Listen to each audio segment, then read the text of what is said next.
ಒಂದು ಸಣ್ಣ ಸುದ್ದಿ ಸ್ಟೇಟ್ ಪಾಲಿಟಿಕ್ಸಿಗೆ ಸಂಬಂಧಪಟ್ಟಂದು, ಅದಾದಮೇಲೆ ಬೇರೆ ಸುದ್ದಿಗಳಿಗೆ ಹೋಗ್ಬಿಡೋಣ.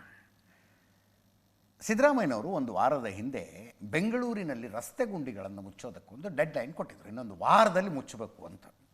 ಅವತ್ತೇ ಡೇಟ್ ಮಾರ್ಕ್ ಮಾಡ್ಕೊಂಡಿದ್ರು ಎಲ್ಲರೂ. ಅಕ್ಟೋಬರ್ 31 ಎಲ್ಲ ಗುಂಡಿಗಳನ್ನು ಮುಚ್ಚಿಬಿಡ್ತಾರೆ ಹಾಗಿದ್ರೆ ಅಂತ. ಎಲ್ಲಿ ಮುಚ್ಚಿದ್ದಾರೆ? ಓದಲ್ಲಿ ಬಂದಲ್ಲಿ ಇದ್ದಾವೆ.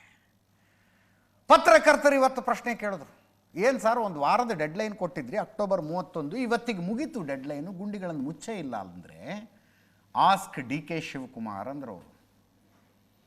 Ask D K Shivakumar, D K ಶಿವಕುಮಾರ್ನ ಕೇಳಿ ಅಂತ. ಕೇಳಿಸ್ಕೊಳ್ಳಿ.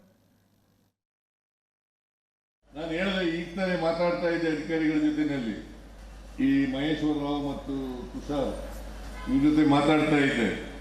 ಇನ್ನೊಂದು ವಾರದಲ್ಲಿ ಗುಂಡಿಗಳನ್ನು ಮುಚ್ಚಲೇಬೇಕು, ವಾರದಲ್ಲಿ ಮುಚ್ಚಲೇಬೇಕು.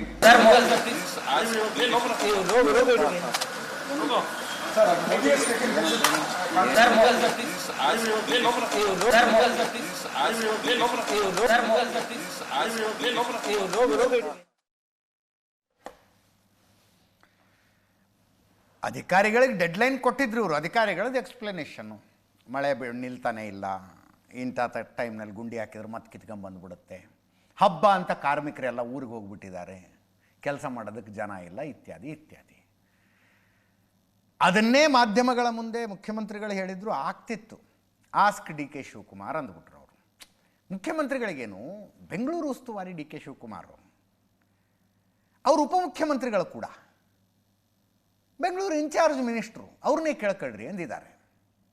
ಹಂಗಂದಾಗ ಮತ್ತು ನೀವ್ಯಾಕೆ ನಗರ ಪ್ರದಕ್ಷಿಣೆಗೆ ಹೋದ್ರಿ, ನೀವ್ಯಾಕೆ ಅಧಿಕಾರಿಗಳನ್ನು ಬೈದ್ರಿ, ನೀವ್ಯಾಕೆ ಅಧಿಕಾರಿಗಳಿಗೆ ಡೆಡ್ಲೈನ್ ಕೊಟ್ರಿ ಅನ್ನೋ ಪ್ರಶ್ನೆಗಳೆಲ್ಲ ಬರಬಹುದು ಅಂದ್ಕೊಂಡ್ರೋ ಏನೋ. ಆಸ್ಕ್ ಡಿ ಕೆ ಶಿವಕುಮಾರ್ ಅಂಥೇಳಿ ಹೋಗ್ಬಿಟ್ರು ಒಳಗೆ. ಬಿ ಜೆ ಪಿಯವರು, ಏನು ಮುಖ್ಯಮಂತ್ರಿಗಳೇ ರಾಜೀನಾಮೆ ಕೊಟ್ಟೇ ಬಿಟ್ಟಿದ್ದೀರಾ ಈಗಲೇ ಅಂತ ಕೇಳ್ತಿದ್ದಾರೆ. ಅಕ್ಟೋಬರ್ 31 ಬೆಂಗಳೂರಿನ ಎಲ್ಲ ರಸ್ತೆ ಗುಂಡಿಗಳನ್ನು ಮುಚ್ಚಿ ಎಂದು ಡೆಡ್ಲೈನ್ ನೀಡಿದ್ದ ಸಿಎಂ ಸಿದ್ದರಾಮಯ್ಯ ಅವರಿಗೆ ಈಗ ಡೆಡ್ಲೈನ್ ಮುಗೀತಲ್ವಾ ಅಂತ ಕೇಳಿದ್ರೆ please ask D K Shivakumar ಎನ್ನುತ್ತಿದ್ದಾರೆ. ಅಲ್ಲಿಗೆ ನವೆಂಬರ್ಗೂ ಮುನ್ನವೇ ಸಿದ್ದರಾಮಯ್ಯ ತಮ್ಮ ಸ್ಥಾನಕ್ಕೆ ರಾಜೀನಾಮೆ ನೀಡಿದ್ದಾರಾ ಎಂಬ ಪ್ರಶ್ನೆ ಸಹಜವಾಗಿ ಎಲ್ಲರಲ್ಲಿ ಉದ್ಭವಿಸಿದೆ. ಕರ್ನಾಟಕ ಕಾಂಗ್ರೆಸ್ ದಯವಿಟ್ಟು ಇದಕ್ಕೆ ಉತ್ತರಿಸಿ ಅಂತ ಟ್ವೀಟ್, ಸ್ಟೇಟ್ ಬಿಜೆಪಿ ಅಧಿಕೃತ ಟ್ವಿಟರ್ ಹ್ಯಾಂಡಲ್ನಿಂದ.